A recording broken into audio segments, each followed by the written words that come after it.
پیش خدمت ہے کہانی شہزادی جولیا کا دوسرا حصہ۔ اچھا، لیکن میں تو اس حصار سے باہر نہیں جا سکتی۔ میرے ابا شاہ کالاش نے سختی سے منع کیا ہوا ہے۔ شہزادی جولیا نے معصومیت سے کہا۔ ارے شہزادی، آپ فکر مت کریں، ہم نے کون سا زیادہ دور جانا ہے۔ اس دروازے کی دوسری طرف ہی تو درخت لگا ہوا ہے۔ آپ ابھی جائیں گی اور اگلی ہی پل پھل کھا کر واپس آ جائیں گی۔ مارخور جلدی جلدی سے بول رہا تھا۔ نہیں، اس میں خطرہ ہے۔ شہزادی اٹھ کر کھڑی ہو گئی۔ ارے شہزادی دیکھو، میں بھی تو آپ کے ساتھ ہی جا رہا ہوں۔ صرف کچھ لمحوں کی ہی تو بات ہے۔ اس کے بعد آپ کالاش کے ہر جانور اور پرندوں کی زبان بولنے اور سمجھنے لگیں گی۔ مارخور شہزادی جولیا کے سامنے کھڑا ہو گیا۔ جلد ہی شہزادی مارخور کی باتوں میں آ گئی اور وہ مارخور کے ساتھ چلتی ہوئی خفیہ دروازے تک پہنچی اور اس نے روحانی حصار کراس کر لیا۔ جیسے ہی شہزادی جولیا نے کالاش کا حصار کراس کیا تو اس کی یادداشت اسی وقت چلی گئی۔ اس نے اپنے ساتھ چلتے ہوئے مارخور کی طرف دیکھا تو وہاں مونیکا جادوگرنی کھڑی تھی۔ جادوگرنی نے جلدی سے شہزادی جولیا کا ہاتھ پکڑا اور دل ہی دل میں منتر پڑھنے لگی۔ منتر ختم ہوا تو اسی وقت چاروں طرف اندھیرا چھا گیا۔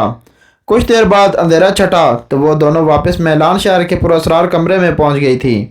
اس نے ایک منتر کے ذریعے شہزادی جولیا کے دماغ میں یہ چیز بٹھا دی تھی کہ وہ اٹلی کے شہر میلان کے رہنے والی ہے۔ مونیکا جادوگرنی نے اپنے منتروں کے ذریعے جولیا کو اٹالین زبان بھی سکھا دی تھی۔ مونیکا جادوگرنی نے ایک تھیٹر کرائے پر لیا اور وہاں لوگوں کو ڈرامہ سکھانے لگی۔ چاندنی رات کو ابھی پورے 20 دن باقی تھے۔ اس نے بھیڑیے والا ایک ڈرامہ تیار کیا اور اس کی ریہرسل کروانے لگی۔ مونیکا جادوگرنی نے میلان کیڈٹ اسکول کے گراؤنڈ میں بھیڑیے والا ڈرامہ کرنے کی تیاری شروع کر دی۔ دوسری طرف شہزادی جولیا کے گم ہوتے ہی پورے ملک میں اس کی تلاش شروع ہو گئی۔ شہزادی بہت مغرور اور ظالم تھی، اس لیے کالاش کے لوگ اس سے نفرت کرتے تھے۔ شہزادی کے جانے کے بعد لوگوں نے سکھ کا سانس لیا۔ صرف بادشاہ کاشان اور اس کے سپاہی ہی اسے تلاش کر رہے تھے، لیکن وہ کالاش میں ہوتی تو ملتی۔ شہزادی جولیا تو ان سے ہزاروں کلومیٹر دور میلان میں پہنچ چکی تھی۔ شہزادی جولیا کی گمشدگی کے تیسرے دن ایک روشن چہرے والے بزرگ کالاش میں آیا اور اس نے شہزادی جولیا کی خبر سنائی۔ شاہ کاشان، شہزادی جولیا کی یادداشت چلی گئی ہے اور اب وہ ایک مکمل انسان بن گئی ہے۔ اسے واپس لانے کا ایک ہی طریقہ ہے۔ جب پورے چاند کی رات کو چاند عین شہزادی جولیا کے سر پر ہوگا تو اس وقت کوئی صاف دل والا لڑکا اسے سرخ پھول سنگھائے گا تو اسے پرانی باتیں یاد آ جائیں گی۔ شاہ کاشان، کیا اس ملک میں کوئی ایسا صاف اور شفاف دل والا لڑکا ہے جو شہزادی جولیا سے محبت کرتا ہو اور جو دل سے اسے واپس لانا چاہتا ہو؟ بزرگ نے بادشاہ سے کہا تو بادشاہ اپنے پیچھے پورے مجمع کو دیکھنے لگا، لیکن کوئی بھی صاف اور شفاف دل والا نہیں تھا جو شہزادی جولیا سے محبت کرتا ہو۔ بادشاہ مایوس ہو گیا۔ میں ہوں، اے روشن چہرے والے بزرگ، میرا دل بالکل پاک اور صاف ہے۔ میں نے کبھی جھوٹ نہیں بولا، کبھی چوری نہیں کی اور کبھی کسی دوست کو گالی نہیں دی۔ میں پاک دل والا ہوں اور شہزادی جولیا سے بھی محبت کرتا ہوں۔ اچانک مجمع سے آواز آئی اور علی چرواہا لنگڑاتا ہوا آگے آیا۔ اس کی ایک ٹانگ شہزادی جولیا نے توڑ دی تھی، لیکن علی پھر بھی شہزادی سے محبت کرتا تھا۔ اس نے شہزادی کو معاف کر دیا تھا۔ علی چرواہا، لیکن تمہاری تو ایک ٹانگ ٹوٹی ہوئی ہے، تم کیسے اٹلی جا سکتے ہو؟ شاہ کاشان نے اس کی ٹانگ کی طرف دیکھتے ہوئے کہا۔ کوئی بات نہیں بادشاہ سلامت، جب سچے دل سے ارادہ کر لو تو پھر منزل خود بخود ہی آسان ہو جاتی ہے۔ ادھر آؤ بچے۔ بزرگ نے علی کو اپنے پاس بلایا تو وہ لنگڑاتا ہوا اس کے پاس پہنچ گیا۔ بزرگ نے کچھ پڑھ کر علی کی ٹانگ پر پھونک ماری تو اس کی ٹانگ بالکل ٹھیک ہو گئی۔ بچے، میں تمہیں ابھی میلان شہر میں پہنچا دیتا ہوں۔ جولیا وہاں ایک تھیٹر میں روزانہ آتی ہے، تم بھی وہیں داخلہ لے لینا، اس کے ساتھ ساتھ ہی رہنا۔ 15 دن بعد پورے چاند کی رات ہے، تم نے اسی دن جولیا کو یہ سرخ پھول سونگھانا ہے۔ وہ جیسے ہی اسے سونگے گی تو اس کی یادداشت واپس آ جائے گی۔ بزرگ نے اسے ایک سرخ رنگ کا پھول دیا جسے علی چرواہے نے اپنی جیب میں ڈال لیا۔ بیٹا، 14ویں رات سے پہلے کبھی بھی جولیا کو یہ نہیں بتانا کہ تم اسے جانتے ہو یا تم ایک بھیڑیے ہو۔ اگر تم نے اس رات سے پہلے یہ راز اس پر آشکار کیا تو تم دونوں کی جان خطرے میں ہوگی۔ انسان تمہارے خون کے پیاسے ہوں گے۔ جو بھی تم دونوں کو مار کر تمہارا خون پیے گا وہ دوبارہ جوان ہو جائے گا اور ایک لمبی زندگی جیے گا۔ اگر کسی کو پتہ چلا تو اس دنیا میں سارے ہی انسان تمہارے خون کے پیاسے ہو جائیں گے، اس لیے کبھی بھی اپنا راز کسی پر مت کھولنا۔ شہزادی جولیا کو بھی مت بتانا، اس کی یادداشت واپس آ جائے گی تو وہ خود ہی تمہیں پہچان لے گی۔ بزرگ نے علی کو تمام باتیں سمجھائی اور اسے آنکھ بند کرنے کا کہا۔ علی نے آنکھیں بند کر لیں تو اسے ایسا لگا کہ جیسے وہ اڑ رہا ہے۔ آنکھیں کھول دو بیٹے، تم میلان پہنچ چکے ہو۔ اسے بزرگ کی آواز آئی تو اس نے آنکھیں کھول دیں۔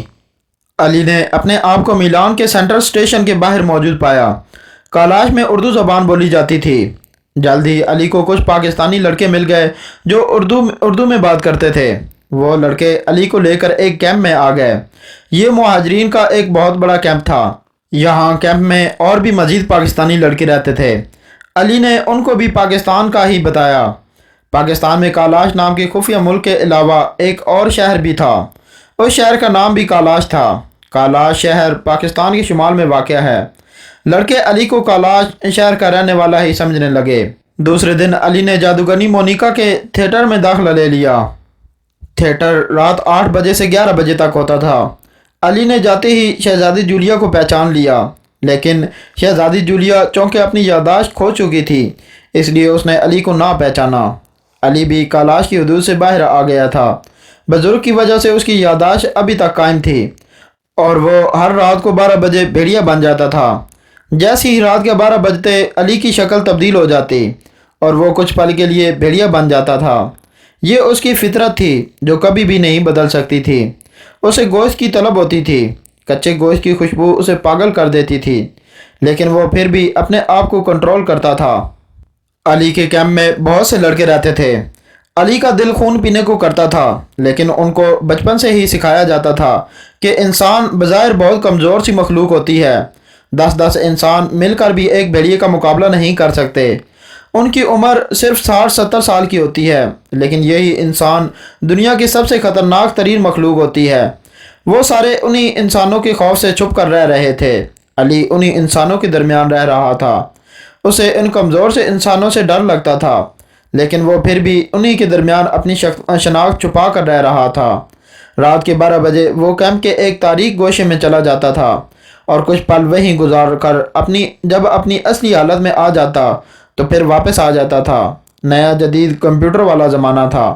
لوگ جنوں، بھوتوں اور بھیڑیوں کی کہانیوں پر یقین نہیں رکھتے تھے، اس لیے کسی کو بھی شک نہیں ہوتا تھا۔ علی روزانہ تھیٹر جانے لگا۔ مونیکا جادوگرنی نے بھیڑیے والا ڈرامہ تیار کر لیا تھا۔